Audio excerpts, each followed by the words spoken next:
কোথায়? স্যার এদিকে। 1 minute.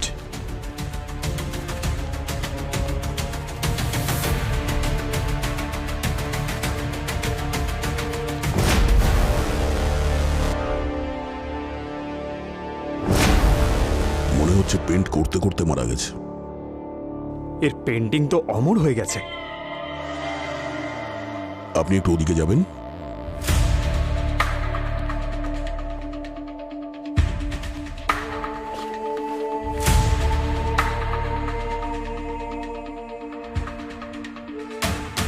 Painting এ যতগুলো স্ট্রোকস আছে একদমই ক্লিন। এই দেখতে পাচ্ছ এই শেষেরটা? অদ্ভুত না? মনে হচ্ছে এটা ওর শেষ স্ট্রোক ছিল।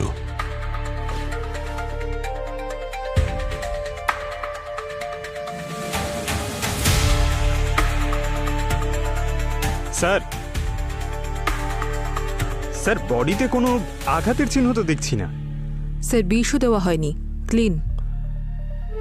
ক্লিন থাকলে মারা গেল কি করে? জায়গাটা ভালো করে চেক করুন। খুন যখন হয়েছে তো প্রমাণ নিশ্চয়ই থাকবে।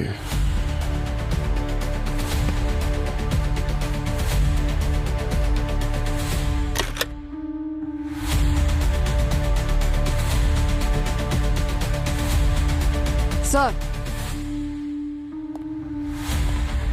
ফোন পাওয়া গেছে, হয়তো রঞ্জিতের। লক আছে।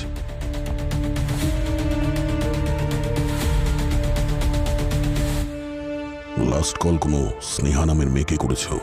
স্নেহা?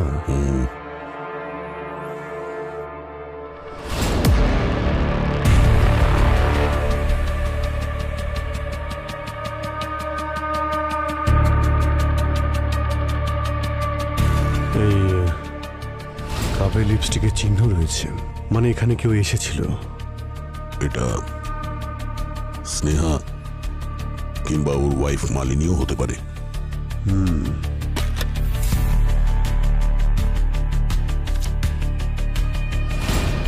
স্যার এই ডায়েরি আর এই ফটোগুলো বক্সে পেলাম।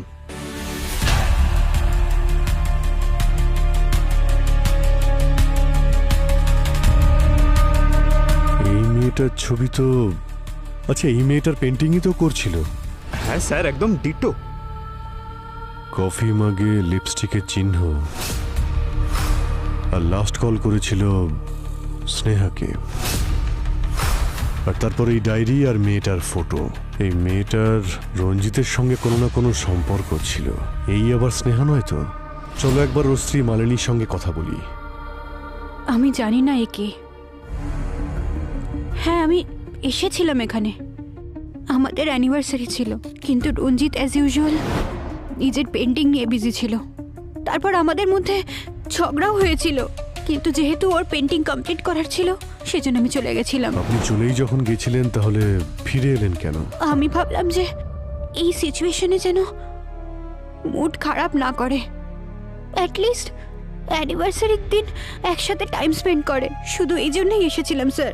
কিন্তু যখন আমি এখানে এলাম তখন তখন রঞ্জিত ওয়াজ অলরেডি গন।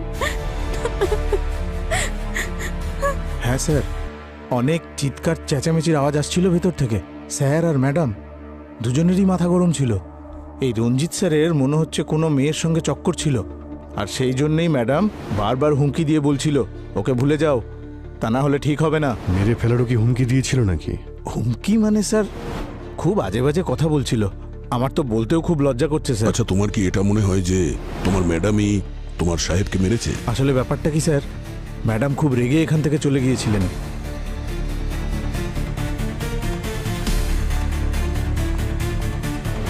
একটু পরেই ফিরে এসেছিলেন, আর তার ঠিক একটু পরেই না আমি স্যারের চিৎকারের আওয়াজ শুনেছিলাম। আমি দৌড়ে ভেতরে চলে গেলাম, তো আমি গিয়ে দেখলাম স্যার নিচে পড়েছিলেন, ম্যাডাম ওনার কাছেই দাঁড়িয়েছিলেন।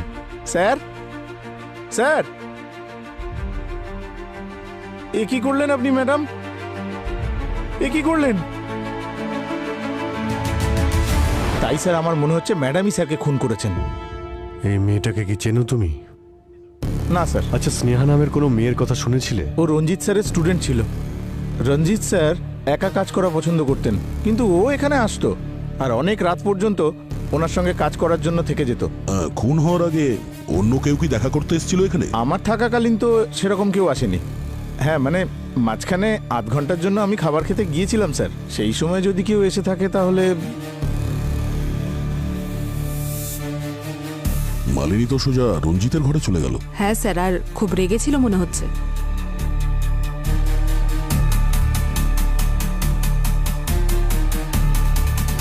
একটু ফরওয়ার্ড করো তো।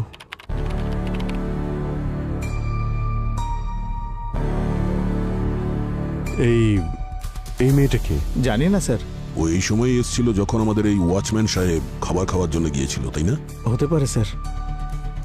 স্যার, ওর রেড হিলস আর জামা কাপড় বেশ দামি মনে হচ্ছে। যখন ওয়াচম্যান ভিতরে গেল ঠিক তার আগে মালিনী কতক্ষণ ছিল? স্যার প্রায় 10 মিনিট। আচ্ছা, ওই যে মেয়েটা যে ওর মুখটা ঢেকে রেখেছিল, ও কতক্ষণ ভিতরে ছিল? স্যার ও 10-15 মিনিট স্যার। 10-15 মিনিট তো কাউকে খুন করার জন্য যথেষ্ট। দুজনেই অনেক সময় পেয়েছে।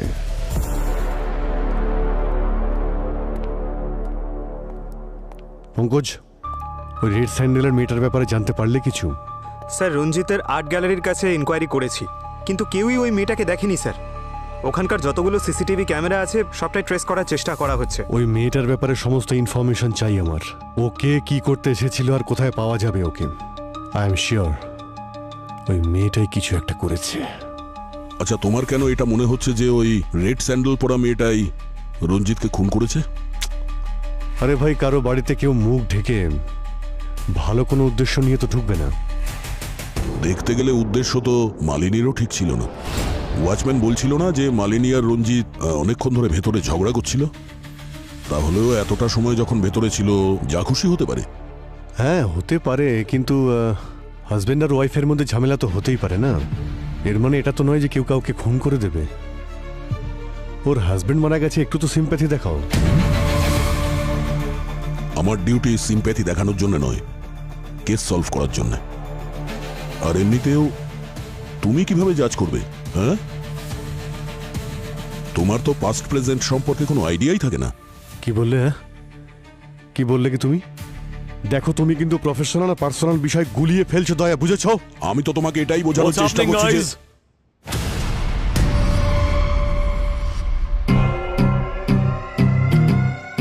কি হচ্ছে এখানে? তোমরা দুজনে নিজেদের ইগো এই বিউরোর বাইরে রেখে আসবে। এখানে শুধুমাত্র ডিউটির কথা হবে। স্যার, আমি অভিজিৎকে এটাই বোঝানোর চেষ্টা দয়া। করছিলাম। তোমরা দুজনে যদি এইভাবে নিজেদের ওপর এইভাবে আঙুল তুলতে থাকো, তাহলে এই কেসটা কখনোই সলভ হবে না। আমি তোমাকে অন্য কেস দিচ্ছি, আমি আর অভিজিৎ এই কেসটা দেখে নেব। কিন্তু sir, that's an order.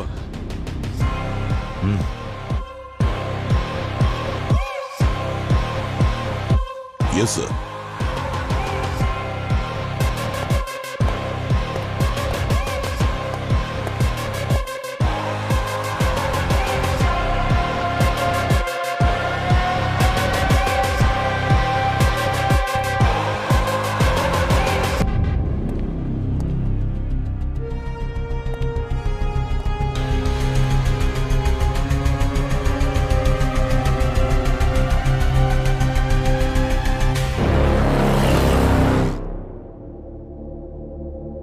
Sneha, এই ছবিতে আপনাকেই দেখা যাচ্ছে, তাই না?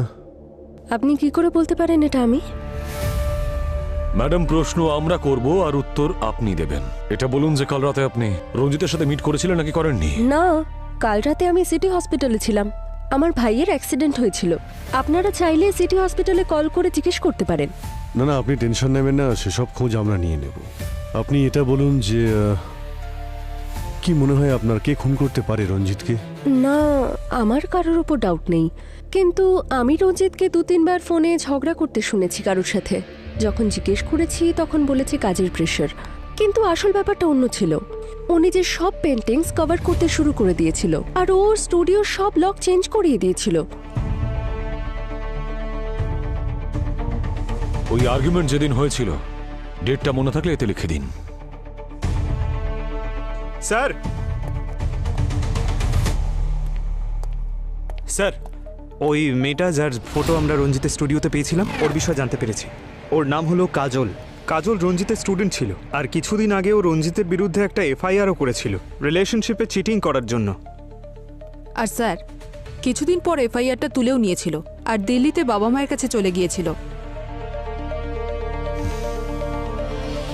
পঙ্কজ পুরবি, তোমরা দিল্লি রওনা হও এক্ষুনি, সব এনকোয়ারি করে এসো। Okay? I am sorry sir, but that's not possible. 1 মাস আগে কাজল সুইসাইড করেছিল।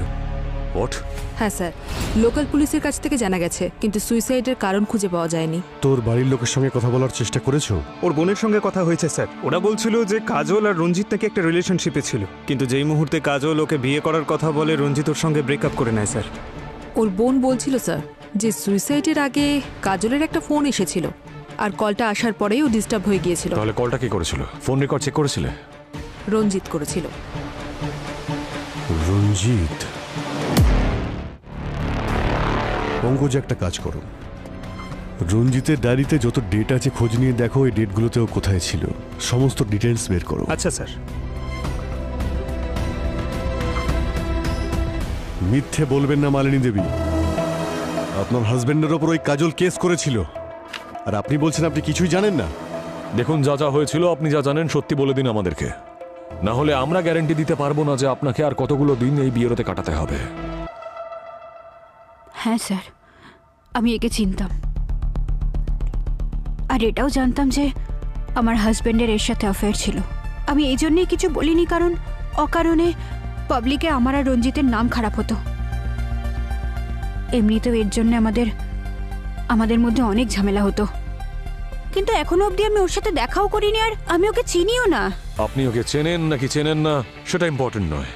রঞ্জিতের যেদিন মার্ডার হয়েছিল সেই রাতে আপনি ওর সঙ্গেই ছিলেন, এটা ইম্পর্টেন্ট।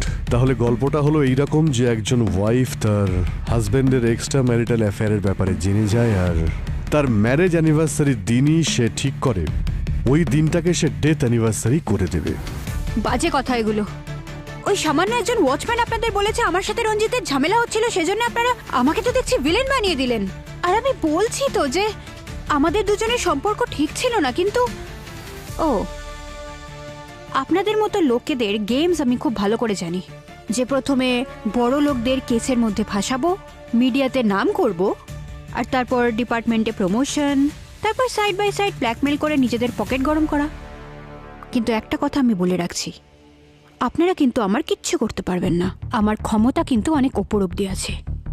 এরকম ওপর পর্যন্ত ক্ষমতা থাকা অনেককেই আমি দেখেছি মালিনী দেবী, আর আমাদের কাছে বড় লোক গরিব সব সমান হয়। যদি আপনি রঞ্জিতকে খুন করে থাকেন, মনে রাখবেন খুনের শাস্তি শুধু ফাঁসি হয়। তাই যা কিছু বলবেন ভেবে চিনতে বলবেন। স্যার। হ্যাঁ পঙ্কজ? স্যার, এই ডায়েরিতে এমন অনেক জায়গা মেনশন করা রয়েছে যেখানে রঞ্জিত যেত। ওখানে একটা পুরনো বাংলো আছে স্যার, যেটা আগে একটা আর্ট স্কুল ছিল, ওখানে ও বারবার গেছে।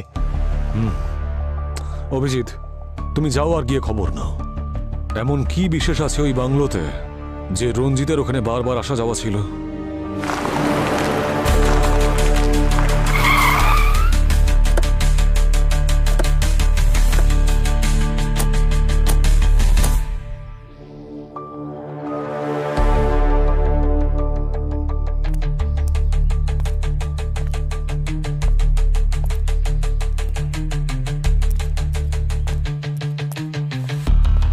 স্যার,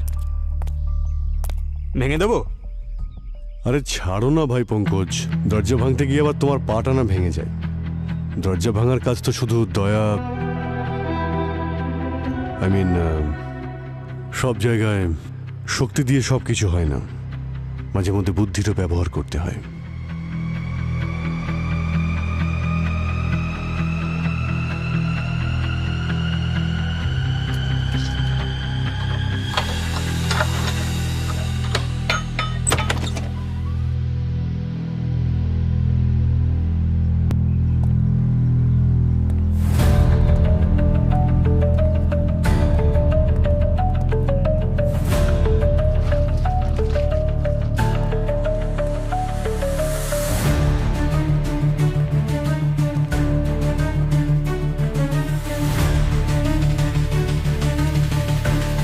এতগুলো পেন্টিং!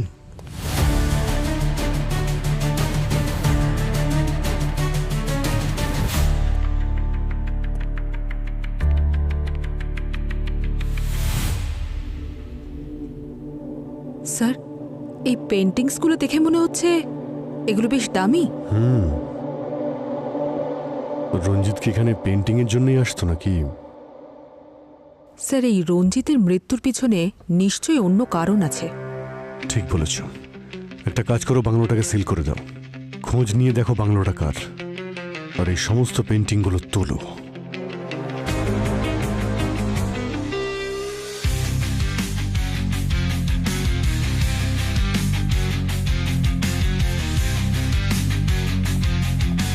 কি ডক্টর সালনকে, এই পেন্টিংটাকে নিয়ে আপনি কি টাইম পাস করছেন? আপনার কাছে আমরা একটা ডেড বডি পাঠিয়েছিলাম, কিছু জানতে পেরেছেন নাকি?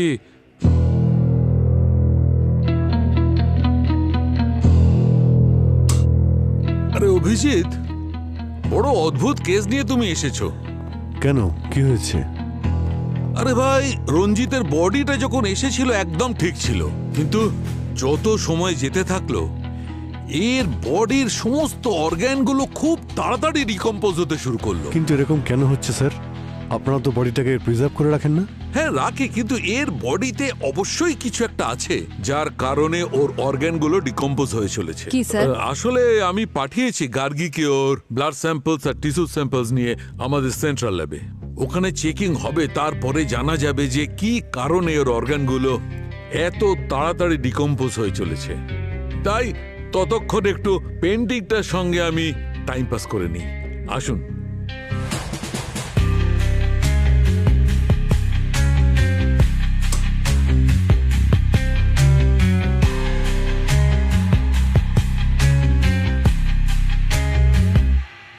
এই দেখুন, পেন্টিং এর সঙ্গে টাইম পাস করে আমি কি পেয়েছি। কিছু রহস্যকে রহস্য রাখার জন্যে মরতেই হয়। এমন কোন রহস্য আছে যে কারণে রঞ্জিতকে এইভাবে মরতে হলো?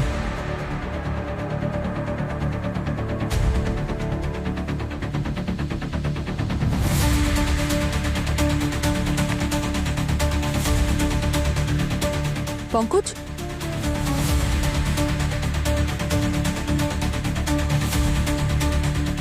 এই দেখো। অভিজিৎ স্যারকে ফোন করছি। আরে স্যার, আপনাকেই ফোন করছিলাম। স্যার এই দেখুন। স্যার, আমি রঞ্জিতের ব্যাকগ্রাউন্ড চেক করছিলাম। ওর একটা সোশ্যাল মিডিয়া পোস্ট দেখতে পেলাম। জানতে পেরেছি যে আরও একটা মেয়ে রঞ্জিতের উপর চিটিং এর অ্যালিগেশন এনেছিল, কিন্তু এ কোনো এফআইআর ফাইল করেনি। ওর নাম আকাঙ্ক্ষা। তার মানে সিসিটিভিতে যাকে দেখা গিয়েছিল সে আকাঙ্ক্ষাই, যে ওই রাতে রঞ্জিতের আর্ট গ্যালারিতে গিয়েছিল। খোঁজ নাও, গিয়ে মিট করো ওর সঙ্গে। বিখ্যাত পেন্টার রঞ্জিতের মৃত্যুর পেছনে কার হাত রয়েছে সেই রহস্য এখনো রহস্যই আছে, কিন্তু এখন যখন সিআইডি ইনভলভ হয়েছে এই কেসে, তখন নিশ্চয়ই আমরা খুনিকে শনাক্ত করতে পারবো। কিন্তু এই মুহূর্তে আপনারা আমাদের সাথে থাকুন। আপনাদের মধ্যে আসছে কিরণ, রহস্য উদ্ঘাটন করতে, যে রহস্য আসলে একটা স্ক্যাম, যেটা আপনার রাতের ঘুম কেড়ে নিতে পারে। সুনীল, আমাকে তো একটু হেল্প করতে পারো? সারাদিন বসে বসে টিভিই দেখে যাও। নমস্কার দর্শক, আমি হলাম কিরণ, দেখছেন সেকেন্ডস রিপোর্ট। আপনাদেরকে স্বাগত জানাই। সুনীল, কখন থেকে চিৎকার করছি, কিন্তু তুমি তো টিভি দেখা থেকে বিরতিই নিতে পারছো না। তাজা খবর শুধু তুমি খ্যাচখ্যাচ করো, শান্তিতে একটু টিভিও দেখতে দেবে না। সেই সত্য ঘটনাগুলো তুলে নিয়ে আসি। আচ্ছা তাই বুঝি? আর এর গলা তো কোকিলের মতো লাগে তোমার, তাই না? এখানে বসে তুমি কোনো নিউজ টিউজ দেখো না, এই বাজে মেয়ে কিরণকে দেখার জন্য তুমি টিভি অন করো। আমি সত্যি যদি পারতাম তাহলে এই নিউজ চ্যানেলটা বন্ধ করে দিতাম, আর এই মেয়েটার গলা টিপে দিতাম। ফুটেজ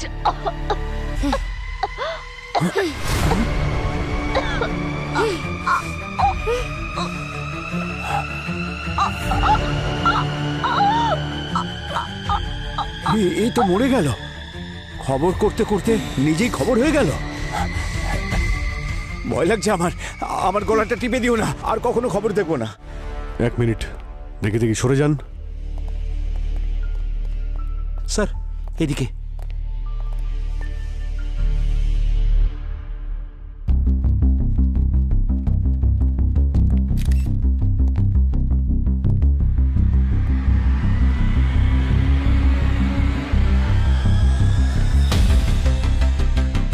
ইয়েস ডক্টর গার্গী, জানতে পারলে কিছু? বিষ দিয়ে মারা হয়েছে ওকে।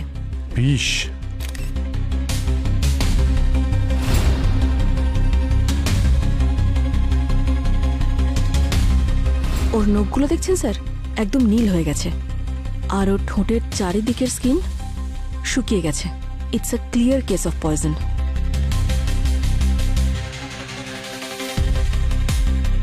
দেখি পিছিয়ে দাঁড়ান, পিছিয়ে। আপনারা ওদিকটা গিয়ে লাইন দিয়ে দাঁড়ান। কি করছেন কি আপনারা?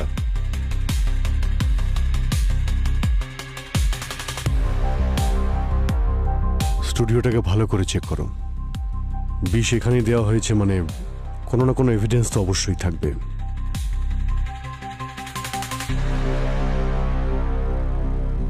এখানকার ডিরেক্টর কে? আমি স্যার। কি নাম আপনার? রমেন। লাইভ ক্যামেরায় যা কিছু হয়েছে তা তো ভাইরাল হয়েই গেছে, কিন্তু এখানে সব কি করে হলো আপনি আমাকে বলবেন? স্যার কিচ্ছু বলতে পারবো না, সব কিছুই অন্যদিনের মতো নর্মালি ছিল। কিরণের প্রাইম টাইম শো ছিল, 7-9টার সময় আমরা লাইভে এসেছিলাম। কিরণ প্রোগ্রাম শুরু করেছিল, আর ঠিক তখনই হঠাৎ ওর গলায় ব্যথা শুরু হয়। 30 সেকেন্ডের মধ্যে ওর মৃত্যু হয় স্যার। হ্যাঁ স্যার, সব কিছু এত স্পিডে হলো যে কিছু বোঝাই গেল না। আপনি কি করেন? স্যার আমি এখানকার ফ্লোর ম্যানেজার নাদিম। এখানকার যতগুলো ফুটেজ আছে সবই চাই আমার। Okay sir. আর কিরণের মৃত্যুর আগে ও কার কার সঙ্গে দেখা করেছিল? স্যার টেলিকাস্টের একটু আগেই আমি ওকে কিরণের কাছাকাছি দেখেছিলাম। আমি ছিলাম তো কি হয়েছে স্যার, ও এখানকার স্টার ছিল, অফিসে যেই আসতো ওর সঙ্গে দেখা করতে চাইতো। কিন্তু স্যার আপনারা সমস্ত প্রশ্ন আমাকে কেন করছেন? এই যে নয়না আছে, নয়নাকে জিজ্ঞাসা করুন। স্যার আমি নয়না আর কিরণকে না, প্রত্যেককে জেলে ঢুকিয়ে দেবো, ছাড়বো না আমি কাউকে। কোথায় আছে সব বাইরে বেরো। কিরণকে মেরে ফেলেছো তোমরা সবাই। এক মিনিট ওনাকে ছাড়ো। কে আপনি? স্যার আমি কিরণের হাজবেন্ড। আই এম শিওর এরাই দোষী, কিরণকে মেরে ফেলেছে এরা সবাই। আপনি বলুন এত সিকিউরিটির পরও ওকে কেউ কিভাবে মারতে পারে? আপনি কোথায় ছিলেন যখন কিরণ মারা যায়? স্যার আমি নিজের বাড়িতেই ছিলাম, কিরণের সাথে এইসব হচ্ছিল আর আমি কিচ্ছু করতে পারিনি। দাঁড়িয়ে দাঁড়িয়ে সব দেখতে হলো আমাকে। আমার চোখের সামনে কিরণ দম বন্ধ হয়ে মারা গেল স্যার, আমি কিচ্ছু করতে পারলাম না ওর জন্য। আচ্ছা মিস্টার কবির, আপনি কাউকে সন্দেহ করেন? স্যার আমি তো বললাম এরা সবাই এনাদের সবাইকে আমি জিজ্ঞাসাবাদ করছি, ইনভেস্টিগেশন চলছে। এনাদের ছাড়া আর কাউকে সন্দেহ হয় আপনার? আই মিন কিরণের সঙ্গে কারোর কোনো ঝামেলা হয়েছিল বা আপনার কোনো শত্রু? স্যার জোর দিয়ে আমি তেমন কিছু বলতে পারবো না, কিন্তু কিরণ কিছুদিন ধরে টেনশনে ছিল। আমি ওকে জিজ্ঞেস করলাম যে কি হয়েছে, আমাকে বলতে পারো তো, কিন্তু ও বললো যে অফিসে অনেক কাজ আছে, অনেক স্ট্রেস। দেন আই থট যে এটা মিডিয়া লাইন, স্ট্রেস থাকা স্বাভাবিক, তাই। কিন্তু স্যার আমি আপনাকে বলে দিচ্ছি এরা সবাই মিলেই ওকে মেরেছে। ঠিক আছে, সেটা আমরা এদেরকে ধরুন, ছাড়বেন না কাউকে। দেখছি। আচ্ছা ওনাকে বসাও ওনাকে। আপনি বসুন। বসুন। আমি একটু পরে আপনার সঙ্গে কথা বলছি, বসুন আপনি।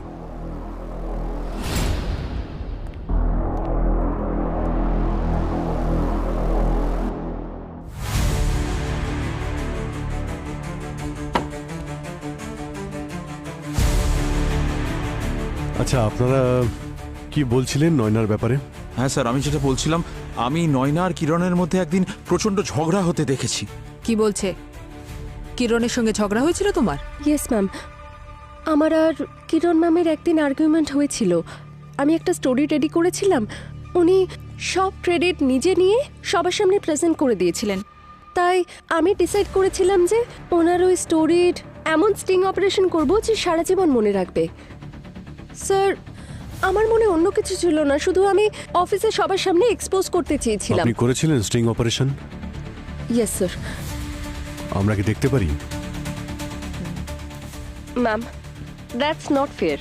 ওই স্টোরিটা আমি অনেক মাস খেটে লিখেছি, ওই ইনফরমেশনগুলোর জন্য আমি কত রিস্ক নিয়েছি, আর আপনি এভাবে আমার প্রজেক্ট থেকে আমাকেই বার করে দিলেন।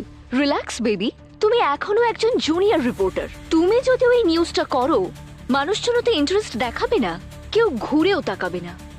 তার মানে 0 টিআরপি। কিন্তু ওই রিপোর্টটাই যদি আমি সবার সামনে প্রেজেন্ট করি, তাহলে তখন ওটা ব্লকবাস্টার হয়ে যাবে। আর তোমার যদি এতই সমস্যা থাকে তাহলে কোনো ব্যাপার নয়, আমাকে বলো। তাহলে কাল সকালে টেস্টে তুমি টার্মিনেশন লেটার পাবে, ওকে? স্যার আমি শুধু আমার স্টোরি, আমার পরিশ্রমের ক্রেডিট চেয়েছিলাম, আর কিছু না। আর এইসবের মাঝে কিরণ ম্যামের মার্ডার কে করেছে আমি সত্যিই জানি না। কে মেরেছে আর কেন মেরেছে সেসব তো আমরা জানবই। স্যার আপনি বিশ্বাস করুন বা না করুন, কিরণ অনেস্ট ছিলেন না। উনি এই অফিসেও সবাইকে ঠকিয়েছেন। আর কাকে উনি ঠকিয়েছেন? রোহিতকে ঠকিয়েছেন। মিস্টার রোহিত, আপনার সঙ্গে কি হয়েছিল? স্যার আমি আর কিরণ একসাথে প্রাইম টাইম শো চালাতাম। ও আমাকে ব্ল্যাকমেল করে আফটারনুন স্লটে ঠেলে দিল। ব্ল্যাকমেল তো কেউ তখন করে যখন কেউ কোনো খারাপ কাজ করে থাকে। তাড়াতাড়ি বলো কি করেছিলে তুমি। আমি বলছি স্যার, আর আর আমার তেমন কিছু লুকোনোরও নেই। আমি একবার ভুল নিউজ চালিয়ে দিয়েছিলাম, আর কিরণের কানে সেটা পৌঁছে গিয়েছিল, আর ও আমার কেরিয়ার নিয়ে হুমকি দিয়েছিল, আর সেজন্য আমি চুপচাপ প্রাইম টাইম ছেড়ে দিয়েছিলাম। মিস্টার রোহিত, নিউজ চালানো একটা দায়িত্বের কাজ। এরপরে এরকম ভুল না করলেই ভালো হবে। হ্যাঁ স্যার। আমি সব জায়গায় খুব ভালো করে দেখেছি স্যার, বিষের কোথাও কোনো ট্রেস নেই। আচ্ছা ডক্টর গার্গী, কিছু পেলে তুমি? স্যার আমি সব কিছু চেক করে নিয়েছি, কিন্তু বিষের কোনো সোর্স পাইনি। কি বলছো কি তুমি? মার্ডার যখন হয়েছে সবকিছু হাওয়াতে কি করে মিলিয়ে গেল? স্যার বডিটা ল্যাবে নিয়ে যেতে হবে, পোস্টমর্টম করার পরেই আমি কিছু বলতে পারবো। ঠিক আছে, বডিটাকে ফরেন্সিক ল্যাবে পাঠানোর ব্যবস্থা করে দিচ্ছি আমরা।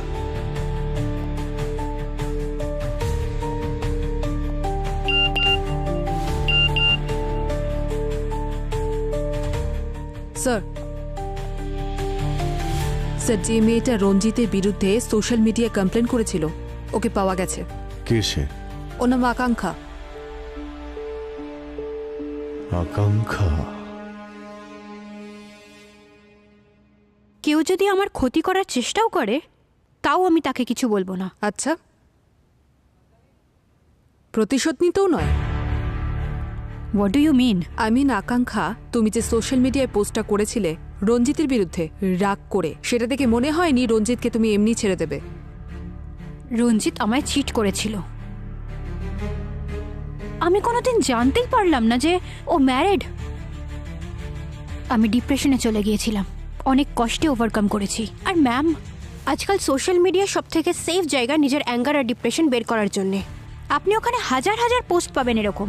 আচ্ছা, সেই হাজারটা লোক রঞ্জিতের আর্ট গ্যালারিতে নিশ্চয়ই যেত না? এর তো মুখ ঢেকে আছে ম্যাম। আপনি কি করে শিওর হচ্ছেন যে এটা আমি? কাল রাতে কোথায় ছিলে তুমি? নিজের বাড়িতে। আমার স্টামাক আপসেট ছিল উইথ এ লিটল ফিভার। আমি ওষুধ খেয়ে ঘুমাচ্ছিলাম। কোনো প্রুফ আছে তোমার কাছে? ম্যাম আমি একা থাকি। এবার একা থাকলে আমি প্রুফ কোথা থেকে দেব? আপনি তো একজন সিআইডি অফিসার, খোঁজ নিয়ে জেনে নিন। সে তো আমি অবশ্যই জানবো। স্যার আমি আকাঙ্ক্ষার ফোনের লোকেশন চেক করেছিলাম, ও ঠিকই বলেছে রঞ্জিতের মার্ডারের সময় ও বাড়িতেই ছিল। স্যার ওই বাংলোটা যে আছে সেটা কিন্তু রঞ্জিতের নামেই রয়েছে। রঞ্জিতের নামে? এত দামি পেন্টিং যেটা বিক্রি করে কয়েক লাখ টাকা কামানো যায়, সেটা আর্ট গ্যালারিতে রাখার বদলে ওখানে ওই পুরনো বাড়িতে কেন রাখতে গেল? স্যার ওই স্নেহা যে বলছিল রঞ্জিতের সঙ্গে কার নাকি ঝামেলা হতো, ওই ডিটেল থেকে একটা কমন নাম্বার সামনে এসেছে, বিক্রম নামের কেউ। একের পর এক চরিত্র দেখছি বেড়েই চলেছে এখানে। এই বিক্রমের অ্যাড্রেস কি আছে? ওকে, কি এলো এখন আবার?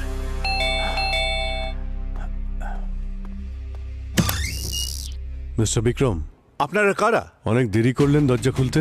আরে এ কি অসভ্যতা! কি করছিলেন আপনি? হ্যাঁ, আমি তো ওয়াশরুমে ছিলাম। আপনারা কারা? আমরা সিআইডির লোক। সরি স্যার, একটু বেশি রিঅ্যাক্ট করে ফেলেছি। কাল রাতে আপনি কোথায় ছিলেন? এখানেই ছিলাম, বাড়িতে। রঞ্জিতকে নিশ্চয়ই আপনি চেনেন। আরে ওকে কে চেনে না স্যার? এক নম্বরের ফ্রড আর অত্যন্ত ভাঁওতাবাজ। ও তো নামকরা পেইন্টার ছিল। আরে কি এমন পেইন্টারও অন্যদের স্টাইল আর আইডিয়া কপি করে এস্টাবলিশ করেছে নিজের ক্যারিয়ার। আমার স্টাইলও কপি করেছিল ও স্যার। শুধু এইটুকুর জন্য ওকে খুন করলে? আরে কি কথা বলছেন আপনারা? আমি কোনো মার্ডার ফার্ডার করিনি, ট্রাস্ট মি। আপনার সঙ্গে ফোনে নাকি প্রায় ঝামেলা হতো ওর সঙ্গে, শুনেছি আপনি হুমকিও দিয়েছিলেন। স্যার সেদিন ও আমাকে এত বাজে বাজে কথা বলেছিল, যাতে কিছু খারাপ কথা আমিও বলেছিলাম ওকে। That's it. আর রাগের মাথায় মানুষ তো অনেক কিছুই খারাপ কথা বলে ফেলে। তার মানে তো এই নয় স্যার আমি ওকে মার্ডার করেছি।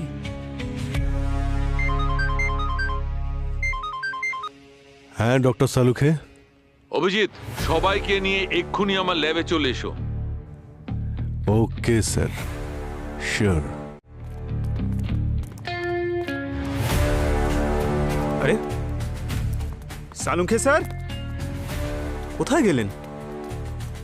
সালুঙ্খে স্যার কোথায় গেলেন? আরে পেন্টিং এর এক্সিবিশন লাগিয়ে কোথায় চলে গেলেন স্যার? আরে নতুন কোনো ব্যবসা শুরু করেছেন নাকি? কেন চেঁচাচ্ছ পঙ্কজ? আপনাকে দেখতেই তো পাচ্ছিলাম না। তবে বাড়ি চলে যেয়ে দেখা করতে। Sir please. স্যার আপনি এত আর্জেন্ট আমাদের কেন ডাকলেন? আর্জেন্টলি আমি এই জন্য ডেকেছি অভিজিৎ, কারণ আমি রঞ্জিতের খুনিকে জানতে পেরেছি। কি? কে? কাজল। কাজল মেরেছে রঞ্জিতকে। আরে স্যার এসব কি বলছেন বলুন তো আপনি? কাজল তো নিজেই মারা গেছে, ও কি করে মারবে? পঙ্কজ, কাজলের পেন্টিংটা মেরেছে রঞ্জিতকে। কাজলের পেন্টিং?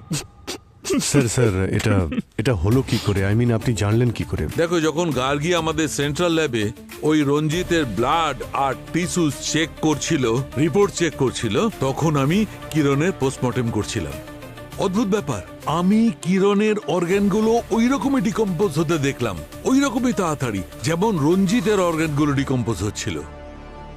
তার মানে রঞ্জিত আর কিরণের মৃত্যু একই বিষয়ের জন্য হয়েছে? স্যার, সাইটোনিয়াম 47। AK-47 এর পরে প্রথমবার এই ভয়ঙ্কর একটা নাম শুনলাম। কি ছিল জানো? সাইটোনিয়াম 47। সেটাই? হ্যাঁ, সেটা খুব বিপজ্জনক বিষ পঙ্কজ। ইনফ্যাক্ট AK-47 এর থেকেও বেশি। 1 সেকেন্ডেই সব শেষ হয়ে যায়, ডেড। আর খুব তাড়াতাড়ি ওর অর্গানগুলো ডিকম্পোজ হতে শুরু করে দেয়। স্যার বিষ যখন ছিল তখন আপনি বডিতে কেন পেলেন না? এটাই তো এর বিশেষত্ব স্যার। এটা ভিকটিম মারা যাওয়ার কয়েক ঘন্টা পরেই ডাইলিউট হয়ে যায়। রঞ্জিতের কেসেও এটাই হয়েছিল। কিন্তু এই বিষটা এদের দুজনের শরীরে এলো কি করে? মানে রঞ্জিত আর কিরণ দুজনের মৃত্যুর আগে কোনো কিছুই তো খায়নি, আর না এদের শরীরে কোনো ইনজেকশন দেওয়ার চিহ্ন রয়েছে। ইউ আর রাইট, এই কথাটাই আমিও ভাবছিলাম।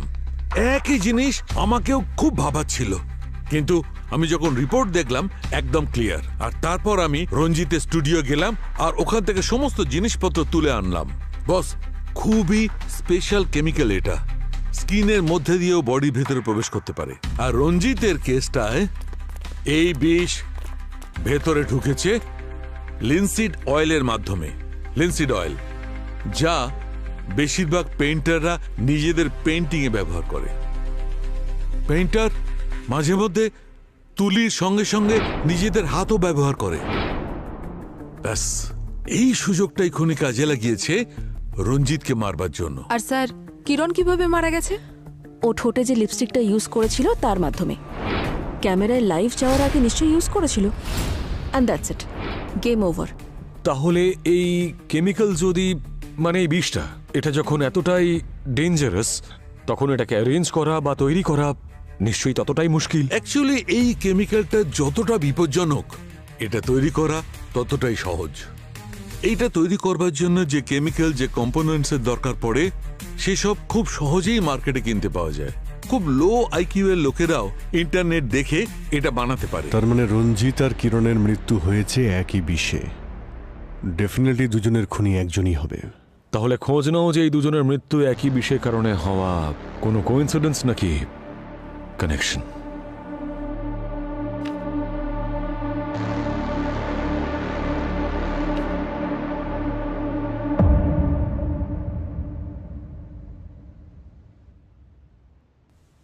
স্যার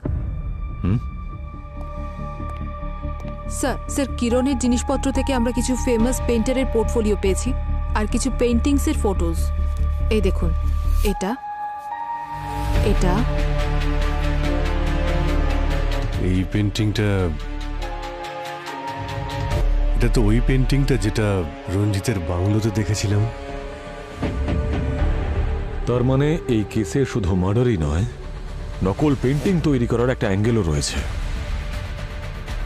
একটা কাজ করো, রঞ্জিতের বাংলো থেকে যতগুলো পেন্টিং পাওয়া গেছিল সব বিউরোতে নিয়ে এসো।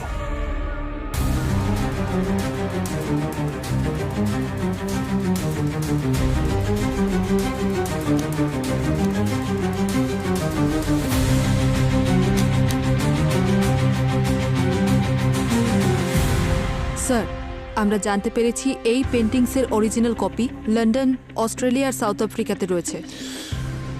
তার মানে রঞ্জিত এই সব পেন্টিং এর ডুপ্লিকেট তৈরি করত, আর হয়তো এই কাজের জন্যই ওকে মরতে হয়েছে। পুরো তুমি লাইটগুলো অফ করো আর ইউভি লাইট দিয়ে চেক করো দেখো এই পেন্টিংগুলো কি গল্প শোনায় আমাদের। স্যার,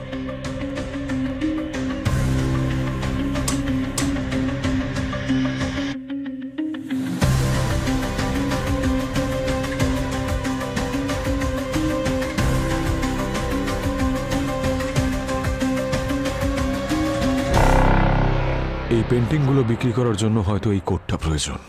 পঙ্কজ, তুমি একটু ওই পেন্টিংটা চেক করো।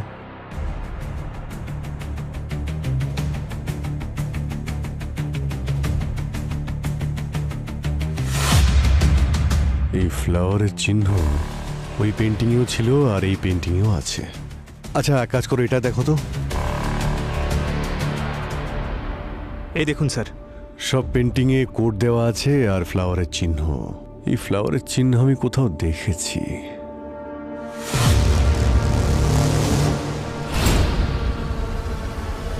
চলো ওনার সঙ্গে দেখা করি গিয়ে। আপনারা আবার আসুন স্যার, ভেতরে ওয়েলকাম। আসুন স্যার। আসতেই হলো বিক্রম বাবু, কারণ সত্যিটা জানতে চাই। কোন সত্যি? কারণ গতবার আপনি পুরো সত্যিটা তো বলেননি। মানে এটাই যে আপনি নকল পেন্টিং বানান। একটা বাংলো থেকে আপনার বানানো নকল পেন্টিং পেয়েছি আমরা, বুঝেছেন আপনি? আপনার কাছে কি প্রমাণ আছে? ওই পেন্টিং আমার। বাজে কথা বলছেন। কি বিক্রম বাবু, সত্যিটা বলবেন নাকি আরো যত্ন করতে হবে আপনাকে? হ্যাঁ,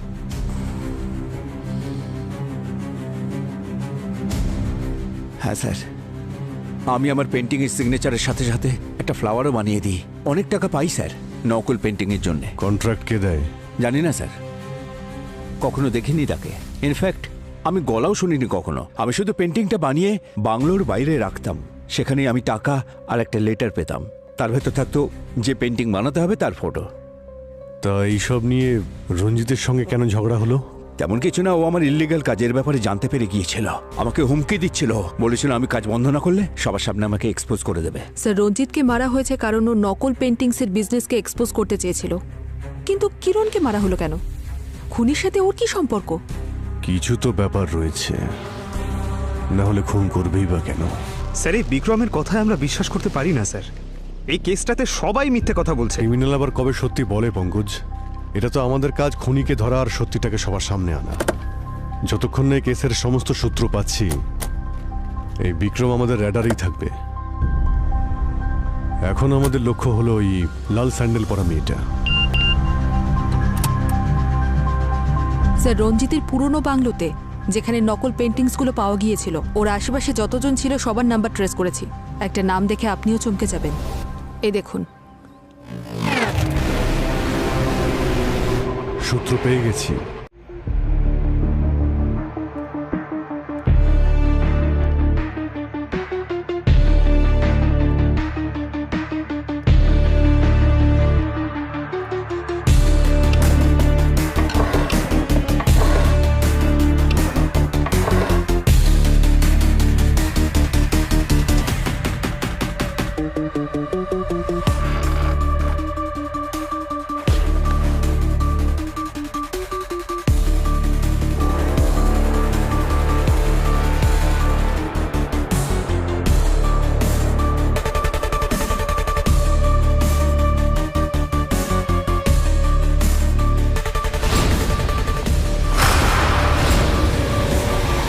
ম্যাডাম, ব্যাপারটা বুঝুন।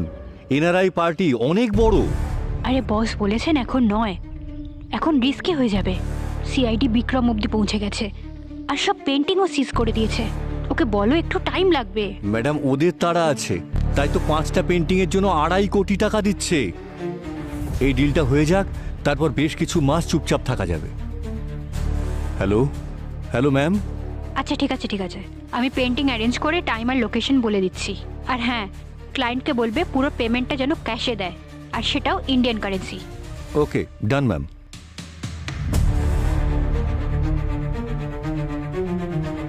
স্যার, আপনারা যা বলেছিলেন তাই তো করলাম।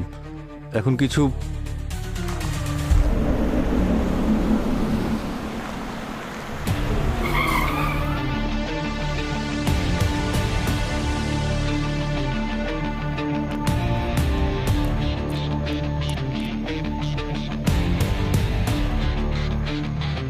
হ্যালো ভালো স্যার, উনি আমাদের ক্লায়েন্ট।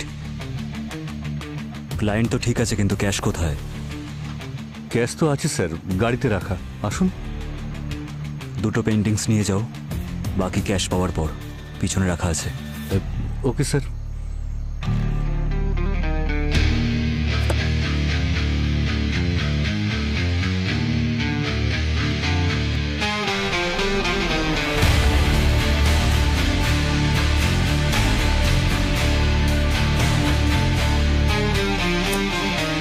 আমার চোখের সামনে কিরণ দম বন্ধ হয়ে মারা গেল স্যার, আর আমি ওর জন্য কিচ্ছু করতে পারলাম না। নিজের অ্যাঙ্গার আর ডিপ্রেশন দেখানোর জন্য আজকাল সোশ্যাল মিডিয়া সব থেকে সেফ জায়গা। স্যার পেন্টিং, বাকি পেন্টিংগুলো ক্যাশ পাওয়ার পরে দেবেন।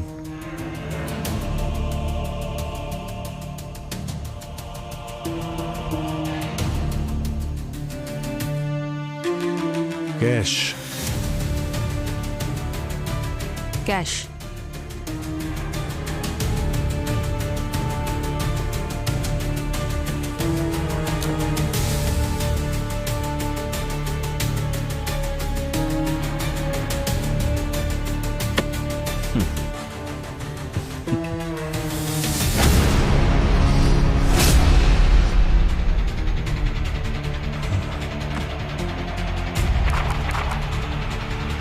এগুলো তো নকল নোট।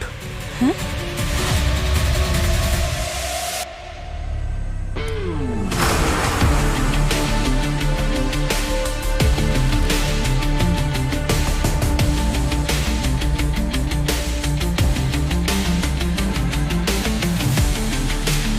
লাউ গাছ লাগালে আম পাবে কোথা থেকে মিস্টার কবির? নকল পেন্টিং যখন নকল ক্যাশ। সিআইডি?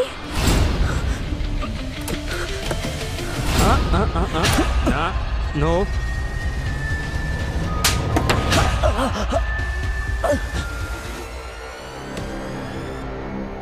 স্যার রঞ্জিত আমার নকল পেন্টিংসের বিজনেসের ব্যাপারে জানতে পেরে গিয়েছিল। ও বলেছিল যে আমার এই বিজনেসটা বন্ধ করতে হবে, না হলে ও আমাকে সবার সামনে এক্সপোজ করে দেবে। কিন্তু যখন আমি বিজনেসটা বন্ধ করলাম না, তখন ও কিরণের সাথে দেখা করলো যাতে মিডিয়ার সামনেই কথাগুলো আসতে পারে। রঞ্জিত জানতো না যে কিরণ তোমার ওয়াইফ? না স্যার, কিরণ আমার ওয়াইফ হওয়ার সম্পূর্ণ সুযোগ নিয়েছে।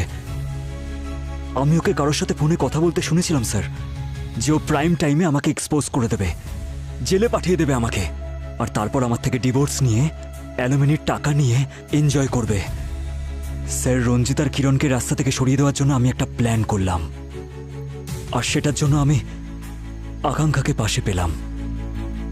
কারণ আমি আকাঙ্ক্ষা আর রঞ্জিতের পাস্টের ব্যাপারে অনেক কিছু জানতাম, আর আমি এটাও জানতাম যে ও অবশ্যই প্রতিশোধ নেবে। রঞ্জিতের মতো চিটার মারা গেছে ঠিকই হয়েছে। আই এম গ্ল্যাড আমার হাতেই মরেছে, সেজন্যই আমি ওর সাথে হাত মিলিয়েছিলাম। যেদিন আমি রঞ্জিতের সাথে দেখা করতে গেছিলাম, সেদিন ওর পেন্টিং অয়েলটা আমি চেঞ্জ করে দিয়েছিলাম পয়জন অয়েলের সাথে। আর ঠিক সেইভাবেই আমি বাড়িতে কিরণের লিপস্টিকটা চেঞ্জ করে দিয়েছিলাম।